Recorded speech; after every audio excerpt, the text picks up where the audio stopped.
এটা দুলা ভাইয়ের বাড়াবাড়ি। আপনার অসৎ পরামর্শে বড়লোক খাবার স্বপ্ন দেখে আমার স্বামী আজ পুলিশের হাতে ধরা পড়েছে।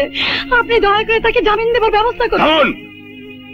আমি প্রথমে তাকে সাবধান করেছিলাম এসব কাজে রিস্ক আছে, কিন্তু তখন সে লোভ সামলাতে পারিনি।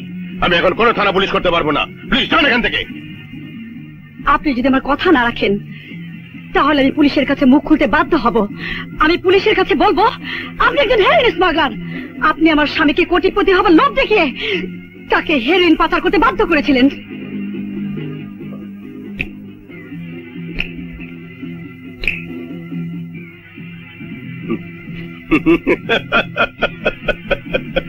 আপনার স্বামীকে আপনার বুকে অবশ্যই ফিরিয়ে দেব, কিন্তু তার আগে আপনি আমার বুকে শরীফুলের অস্তিত্ব নিয়ে যে টান দেয় তাকে সে ছাড়ে না।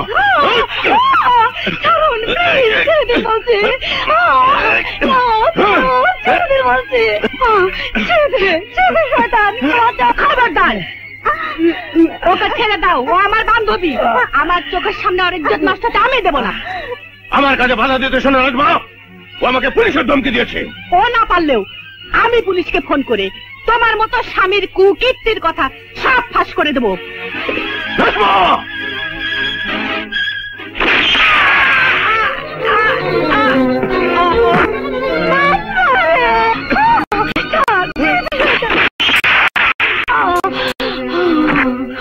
হানিফ খান, আপনার সাথে একজন মহিলা দেখা করতে এসেছে, আপনি আসুন। খালাম্মা, বাবা তোমার বউকে মেরে ফেলেছে। কে মেরেছে? এসব কি বলছেন আপনি? তোমার জামিনের কথা বলতে গেলে আমার জামাই তার ইজ্জত নষ্ট করে, পরে তাকে গুলি করে মারে। আমার মেয়ে তাকে রক্ষা করতে গেলে তাকেও গুলি করে মারে। খালাম্মা, আমার ছেলে বাবলু, বাবলু কোথায়? আমার বাবলু কোথায়? তা তো জানি না বাবা। আমার বন্ধু হাবিবের সব ঘটনাই তো তোমাকে বলেছি। তারই ছেলে বাবলু, শুনলাম ওর মাকেও কারা যেন মেরে ফেলেছে। ও এখন রাস্তাঘাটে কুকুরের মতো খাবার খুঁজে বেড়ায়। আর এসবের জন্য আমি দায়ী, আমি অপরাধী। না, তুমি কোনো অপরাধ করনি। এই অবুঝ নিষ্পাপ শিশুর কি হবে?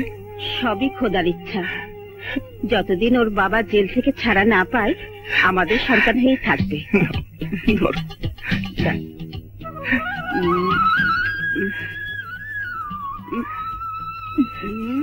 না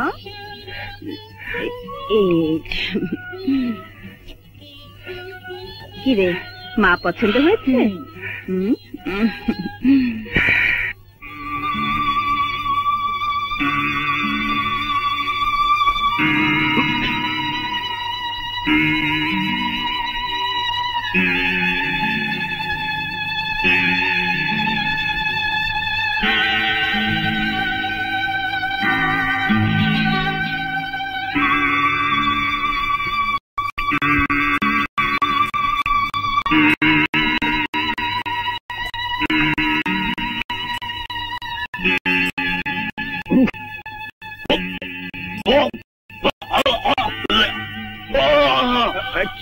কি হয়েছে বাবা? পেটে ব্যথা।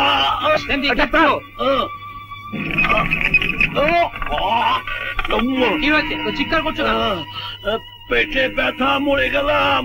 ওকে দ্রুত হাসপাতালে নিয়ে যাও।